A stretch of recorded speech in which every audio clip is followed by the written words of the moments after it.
Hello students, I am Ravi Kumar from KV CRPF Mokama. हम लोग political science का first chapter on equality यानी समानता के बारे में जान रहे थे। इसी में हम लोग नेक्स्ट पॉइंट जानेंगे भारतीय लोकतंत्र में समानता यानी इक्वलिटी इन इंडियन डेमोक्रेसी। जो हमारा इंडियन डेमोक्रेसी है भारतीय लोकतंत्र में, उसमें किस तरह से इक्वलिटी किया गया है, समानता बताया गया है उसके थ्रू, उसके बारे में हम लोग जानेंगे। ठीक है, तो जो हमारा इंडियन कॉन्स्टिट्यूशन को रिकॉग्नाइज किया गया है, सब बनाया गया है, जो एवरी पर्सन एज इक्वल, उसमें क्या है कि जो हमारा संविधान में सभी व्यक्तियों के लिए एक समान बनाया गया है कि सब व्यक्ति है जो समान है। एवरी पर्सन एज इक्वल, सभी व्यक्ति समान हैं। तो इसका मीन्स क्या हो गया कि every individual in the country including, मैंने हमारे देश में जो है जैसे में मेल हुआ, फीमेल हुआ, हर person, all caste, male female या ऑल कास्ट, कोई भी जाति का हो, कोई भी रिलीजन्स, कोई भी धर्म का हो, या कोई भी ट्राइब्स का हो, या फिर किसी का एजुकेटेड हो या अनएजुकेटेड हो, या फिर इकोनॉमिक बैकग्राउंड कैसा भी हो, उसके लिए सभी के लिए एक समान रखा गया है हमारे संविधान में, हमारा कॉन्स्टिट्यूशन में। लेकिन क्या होता है, समान तो ठीक है, कास्ट के आधार पर, रिलीजन के आधार पर, एजुकेशन सभी के समान रखा गया, लेकिन फिर भी कुछ न कुछ अनइक्वलिटी, असमानता ज़रूर है। ऐसा नहीं ख़त्म हो गया है लाने से, ला बना दिए तो ख़त्म हो गया, नहीं है, लेकिन पहले की तुलना में ज़रूर कुछ कम हुआ है, ख़त्म नहीं हुआ है लेकिन कम हुआ है। और उसके लिए कानून बनाया गया है ताकि कोई चीज़ भी हो तो कानून के समझ जा सके, और उसको जो भेदभाव उसके साथ डिस्क्रिमिनेशन किया जा रहा है उसको वो रख सके। पहले कानून नहीं था, लेकिन कानून आने से ये क्या हुआ, एक सुविधा हुआ, लोगों को एक सम्मान मिला। अगर नहीं मिलता है तो उसके लिए वो कोर्ट में जा सकता है। ठीक है, और जो समानता के, इक्वलिटी के जो बात कर रहा है, समानता जो लाने के लिए क्या किया हमारे कॉन्स्टिट्यूशन में, कौन कौन से प्रोविज़न लाए गए, कुछ प्रावधान किया गया। जिसमें फर्स्ट नंबर में हम लोग जानेंगे कि every person is equal before the law, यानी कानून के सामने हर व्यक्ति जो है, सभी व्यक्ति समान हैं। इसका मतलब क्या हुआ, अगर हमारा देश का प्राइम मिनिस्टर जो है या फिर प्रेसिडेंट जो हुए, उससे लेकर इस बुक में हम लोग पढ़े कांता के, जो कि कांता क्या थी, इस बुक में हम लोग पढ़े डोमेस्टिक वर्कर थे, वो घरेलू काम करने वाले थे।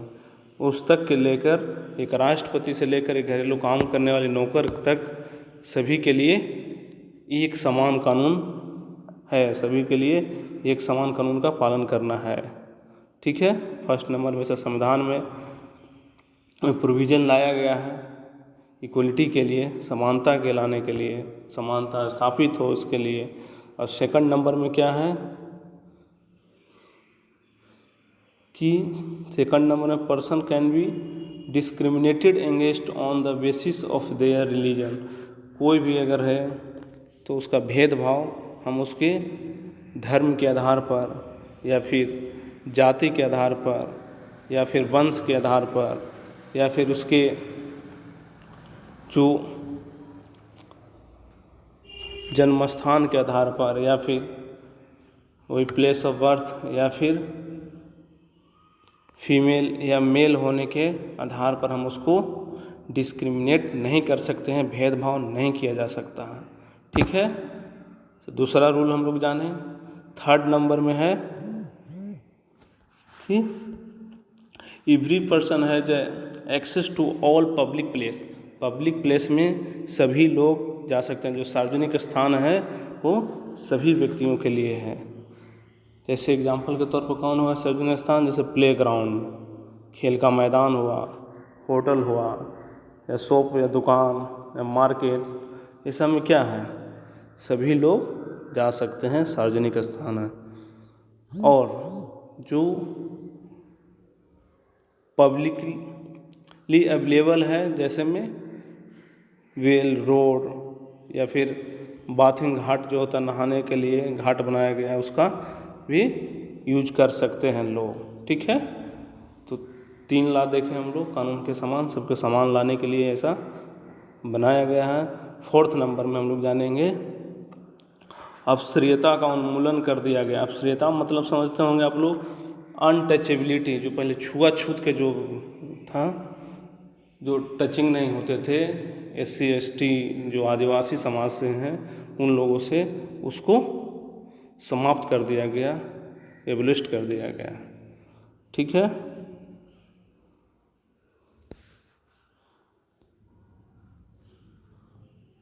और फिर आगे देखते हैं इसी में कि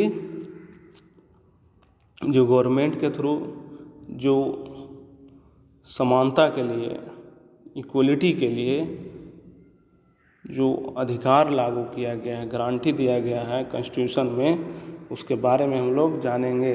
हमारे कॉन्स्टिट्यूशन में कुछ गारंटी दिया गया है ताकि उन लोग की इक्वलिटी लाया जा सके,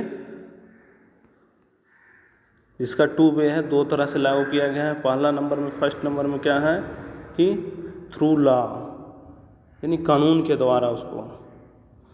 सेकंड नंबर में क्या है कि गवर्नमेंट के जो उतना भी प्रोग्राम या स्कीम होता है, योजना होता है या कार्यक्रम से हेल्प करके भी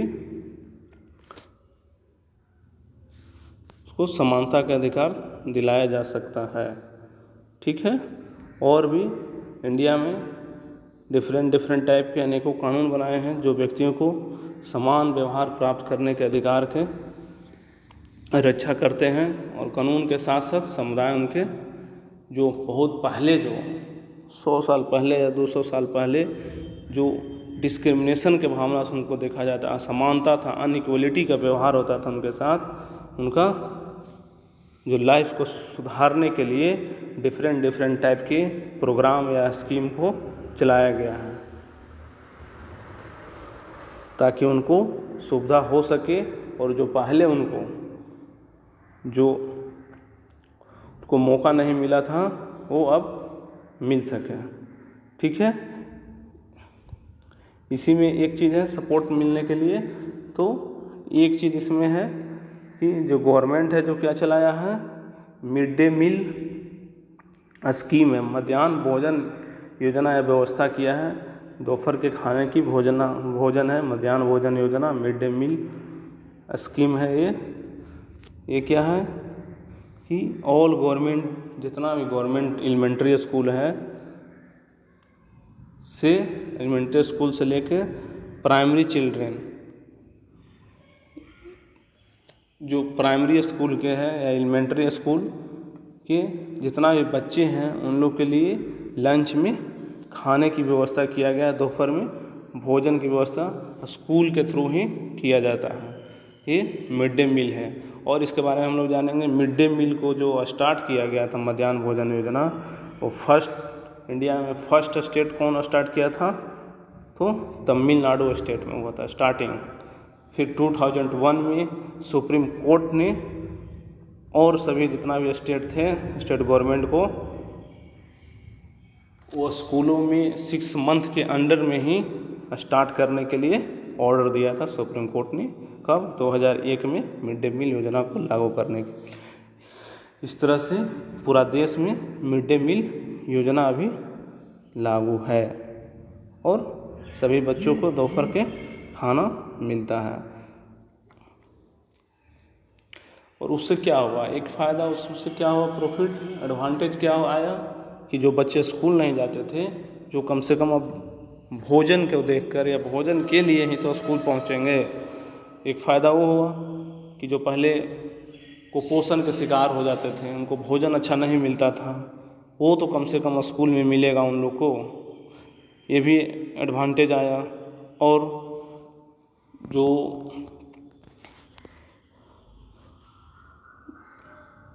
एक और एडवांटेज के बारे में बात करता है कि जो मदर्स थे, जो दोपहर को लाते थे अपने बच्चे को घर पर खाने के लिए, उसको खाना खिलाने की भी ज़रूरत नहीं पड़ेगी और वो जहाँ रहेगी वहाँ पर भी वो काम करेंगे अच्छे तरीके से।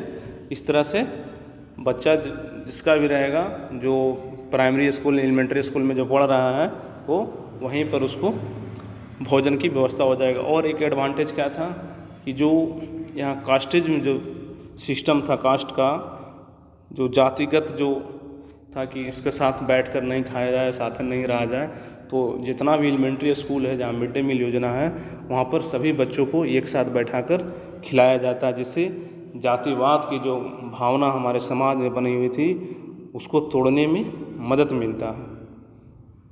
ठीक है। और इसी को तोड़ने के लिए जो स्कूल में है, जो कुक होता है, जो भोजन बनाते हैं, उसको ज़्यादातर दलित रखा गया है। दलित लोग,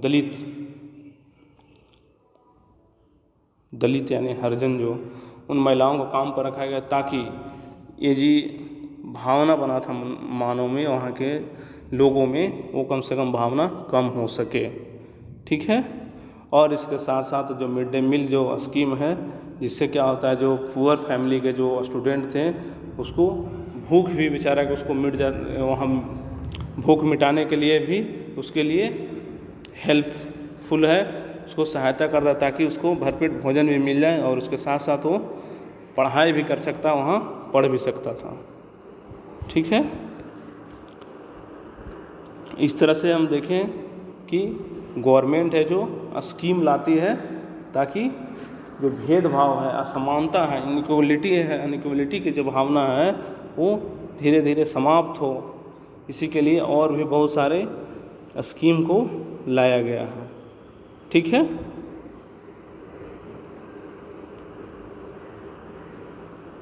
जैसे में पहले क्या था, इसमें हम लोग दो कहानी देखे थे। एक था ओम प्रकाश वाल्मीकि का, जो क्या थे, कास्ट के आधार पर उनको को भेदभाव किया जा रहा था, और दूसरा कहानी में था कि अंसारी थे, यानी उनको रिलीजन्स के आधार पर, धर्म के आधार पर, वो मुस्लिम धर्म से थे, इसलिए उनके साथ भेदभाव किया जा रहा था और उनको जो क्वार्टर लेना चाहते थे या फ्लैट लेना चाहते थे वो उनको नहीं मिल रहा था। और जो ओम प्रकाश वाल्मीकि थे वो अपर कास्ट के नहीं रहने के चलते, यानी जो दलित थे, इसके कारण उनको स्कूल में पढ़ने भी नहीं दिया जाता था और उनसे स्कूल में झाड़ू लगाया जाता, स्वीपर का काम करवाते थे वहाँ के जो हेडमास्टर साहब थे। वो इस तरह से हमारे समाज में ऐसा बना हुआ था, भावना था। उसी भावना को समाप्त करने के लिए बहुत तरह के कानून लाए गए हैं ताकि जो अनइक्वलिटी की जो भावना है वो धीरे धीरे समाप्त हो सके। ठीक है। और एक चीज़ है कि अनइक्वलिटी की भावना क्या है कि इसमें समाप्त करने के लिए, एटीट्यूड को चेंज करने के लिए वेरी स्लो है, बहुत धीरे धीरे इसमें परिवर्तन आता है। लेकिन जो गवर्नमेंट के थ्रू, जो कॉन्स्टिट्यूशन में जो लॉ बनाया गया है, जो क्या है उसमें कि कास्ट के आधार पर या फिर रिलीजन, डिसेबिलिटी या इकोनॉमिक स्टेटस या फिर कोई उस महिला होने के आधार पर लोगों से असमानता का व्यवहार न किया जाए, नहीं तो उसके विरुद्ध कार्रवाई किया जाएगा। ठीक है। इस तरह से हम जानें कि असमानता को समाप्त करने के लिए हमारे कॉन्स्टिट्यूशन में प्रोविज़न को लाया गया है। 4 प्रोविज़न पहले जाने और फिर उसके बाद और बहुत सारे स्कीम लाए गए हैं जो असमानता को दूर किया जा सके। इससे एग्जाम्पल 4 हम पढ़ें मिड डे मील स्कीम के बारे में, मध्याह्न भोजन योजना। ओके।